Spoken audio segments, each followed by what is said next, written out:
বিসমিল্লাহির রহমানির রহিম। অবশ্যই প্রথম আমি বলছি মন্ত্রী মহোদয় ব্যস্ত আছেন, তার আমি সময় নষ্ট করব না। বিশেষ করে সবাই বক্তব্য দিয়েছেন যা বিভিন্ন আমাদের বরিশাল অঞ্চলের, সবাই তো বরিশালের মানুষ দেখে বরিশাল অঞ্চলের কথাই বলবেন, এটাই স্বাভাবিক। এবং আপনার বরিশালের কথা, আর বিশেষ করে আপনার আমার পার্শ্ববর্তী, আপনি আমার নেইবার, প্রতিবেশী ভান্ডারিয়া, আপনি নির্বাচিত, আপনার নির্বাচনী এলাকা ভান্ডারিয়া, কাউখালী, নেসারাবাদ, আমার রাজাপুর, কাঠালিয়া।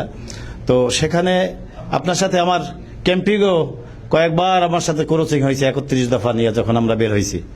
তো সেখানে আমরা আপনার ভোটাররা, আপনার একজন ভোটার ফোন করলো আমাকে এইমাত্র গাড়িতে বেরিয়ে, তো ফোন করার সাথে সাথেই আপনি তাকে চিনে ফেলছেন, রুবেল গাজী।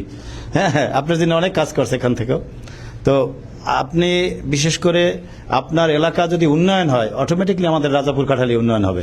ওখান থেকেই উন্নয়ন, ওই যেটা সবুর ভাই বলছে, তো উন্নয়নের কথা বলবো না। বিশেষ করে আপনি বরিশাল আপনার জন্মস্থান শহরে, এবং বিশেষ করে আমাদের বীর মুক্তিযোদ্ধা নুরুল ইসলাম মঞ্জু সাহেব, উনি বরিশালের যিনি অনেক কিছু করেছেন, এবং তারই আপনি সুযোগ্য সন্তান।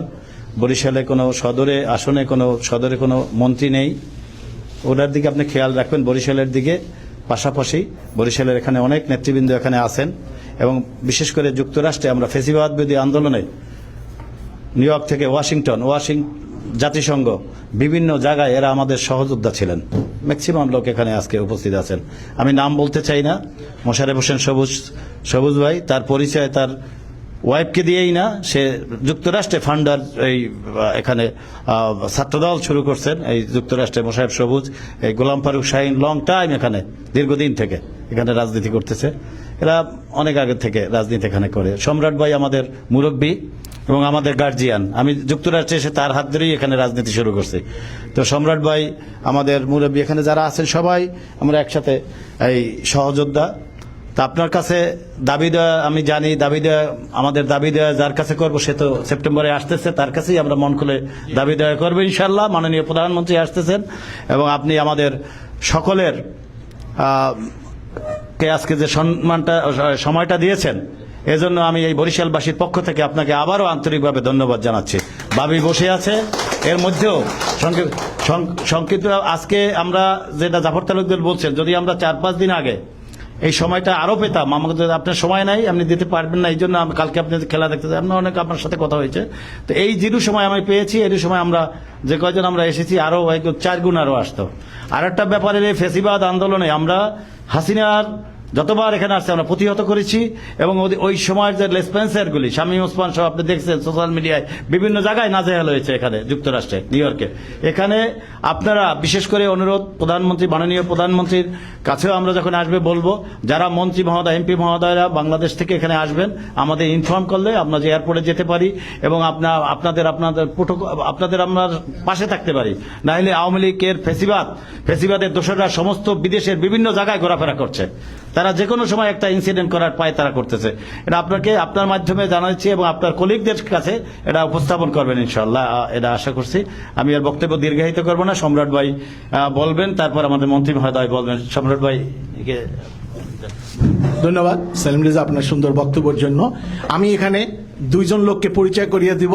তিনি হলো আমাদের একজন এনামুল ভাই, আমাদের নিউ ইয়র্ক কনসাল অফিসে আসছেন, আরেকজন হলো বশির ভাই, সে কনসাল অফিসে আসছেন। না, তারপরও কোনো সমস্যা না, এটা দলীয় প্রোগ্রাম না, সে দেশের টানে আসছে, দেশ এবং নারীর টানে আসছে দেশে। আমরা তো ফেসিবাদ করি না, আমরা তো কনসাল জেনারেলে তো বানাই নাই, আওয়ামী লীগের কার্যালয় বানাই নাই। ওকে ওকে, এবার আমি বক্তব্য রাখার জন্য অনুরোধ করব। আজকের অনুষ্ঠানে আমাদের যুক্তরাষ্ট্র বিএনপির অভিভাবক, আমাদের এই 1-11 থেকে মহিউদ্দিন ফখরুদ্দিন গঙ্গদের থেকে এই পর্যন্ত আমরা যত আন্দোলন করেছি, সেই আন্দোলনে আমাদেরকে সবসময় দিক নির্দেশনা দিয়েছে।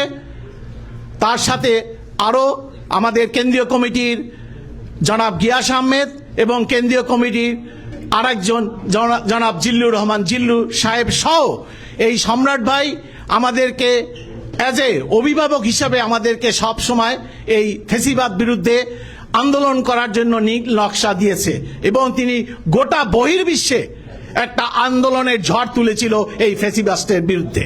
তা আমি আজকে আমাদের অভিভাবক, যুক্তরাষ্ট্র বিএনপির সাবেক সভাপতি এবং বাংলাদেশ জাতীয়বাদী দলের কেন্দ্রীয় কমিটির অন্যতম সদস্য এবং আমাদের সকলের প্রিয় জনাব আলহাজ আব্দুল লতিফ সম্রাট ভাইকে তার মূল্যবান বক্তব্য রাখার জন্য অনুরোধ করছি।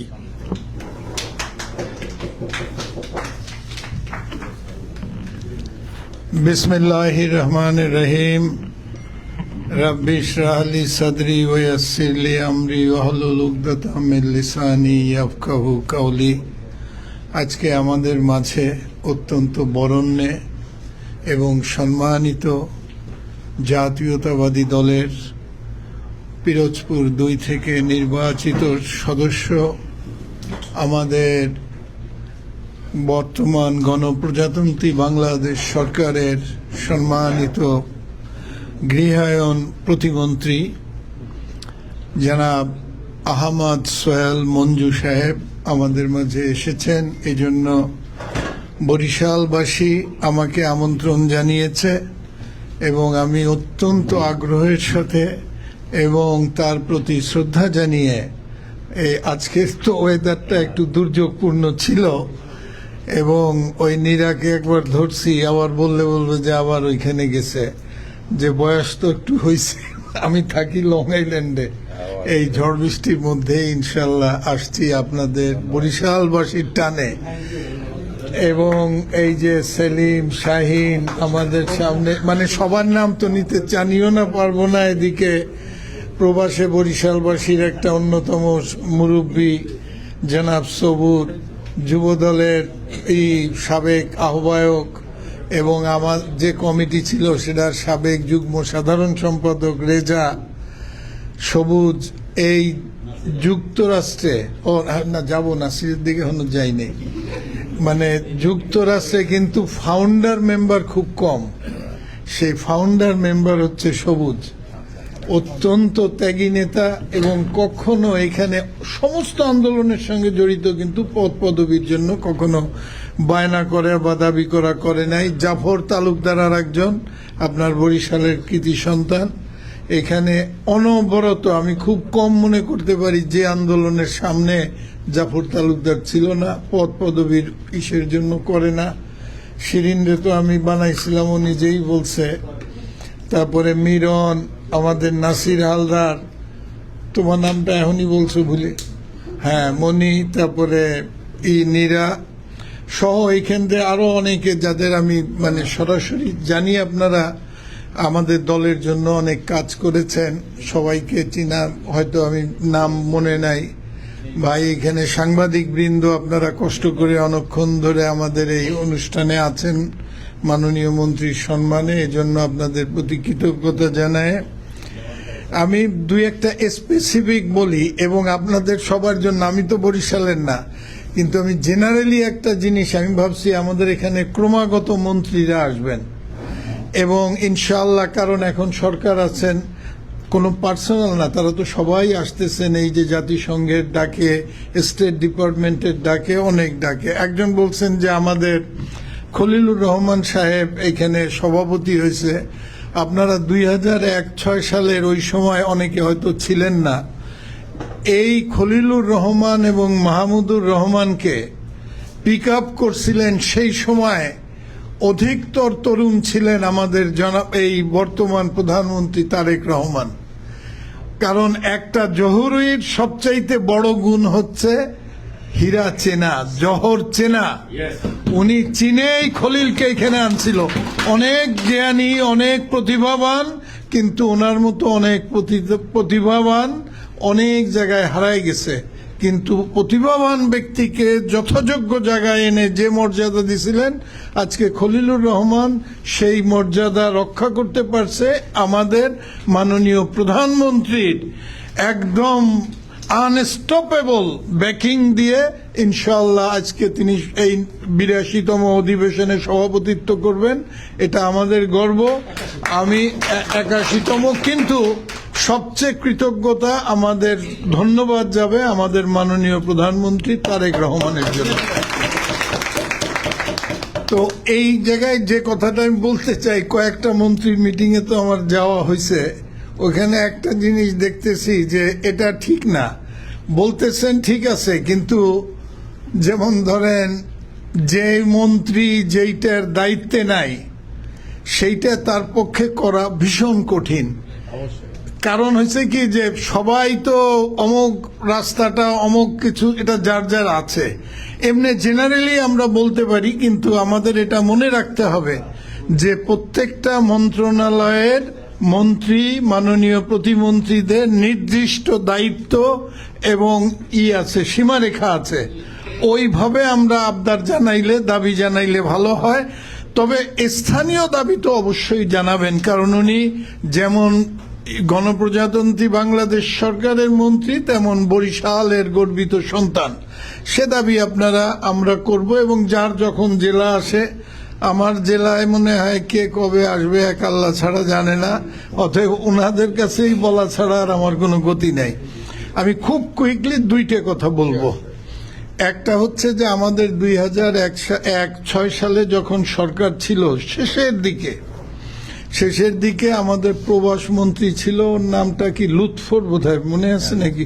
টাঙ্গাইলের আহমেদ হ্যাঁ, আজাদ, লুৎফুর রহমান আজাদ উনি আসলেন, এবং সাথে ওনার ডিজি ছিলেন। তারা এসে আমাদেরকে বলল যে আপনারা জানেন কি না জানি না, এই প্রবাস মন্ত্রণালয় থেকে আমরা বাড়িধারায় একটা এলাকা নিছি, সেই এলাকায় অ্যাপার্টমেন্ট করে আপনাদের অ্যাপ্লাই করবেন, যারা কোয়ালিফাই করে তাদের মধ্যে অ্যাপার্টমেন্ট বিতরণ করা হবে। এটা একটু ক্লিপ যদি কাইন্ডলি রাখেন। কিন্তু শেষের দিকে আমরা অ্যাপ্লাই করলাম, অনেকে যারা জানতে পারছে, এটা তো কিছুটা কমিউনিকেশন গ্যাপ থাকে, তার মধ্যে এখানে বছরে যা আছে আরো অনেকে যারা গ্যাস সহ বা আরো অনেকে করছে। তো যাদেরকে মানে সিলেক্ট করা হইলো, আমরা সেখানে US ডলারে ফি দিয়ে $3-4 হাজার, আমার এক্সাক্ট মনে নাই, অ্যাপ্লাই করলাম। এর মধ্যে ওরা একটা বোর্ড মিটিং হয়, মন্ত্রণালয়ের বোর্ড মিটিং করে এটাকে অনুমোদন দিয়ে দিল। দেওয়ার কিছুদিনের মধ্যেই আমাদের সরকারের মেয়াদ শেষ হইল 2006। হ্যাঁ, তত্ত্বাবধায়ক চলে গেল। এরপরে যখন আওয়ামী লীগ সরকার আসলো, তারা এখানকার আবার এজেন্ট আছে যুক্তরাষ্ট্রে আওয়ামী লীগের, তারা ওইখানে প্রভাব খাটায় আমাদের সমস্ত অনুমোদনটাকে বাতিল করে দিল একটা খোড়া অজুহাতে। কিন্তু এর মধ্যে আমার মনে আছে, আমি ব্যাপারটা একবার মহাসচিবের সঙ্গে আলাপ করছিলাম, একবার বেঁচে থাকতে খোকা ভাইয়ের সাথে আলাপ করছিলাম আমাদের সাথে।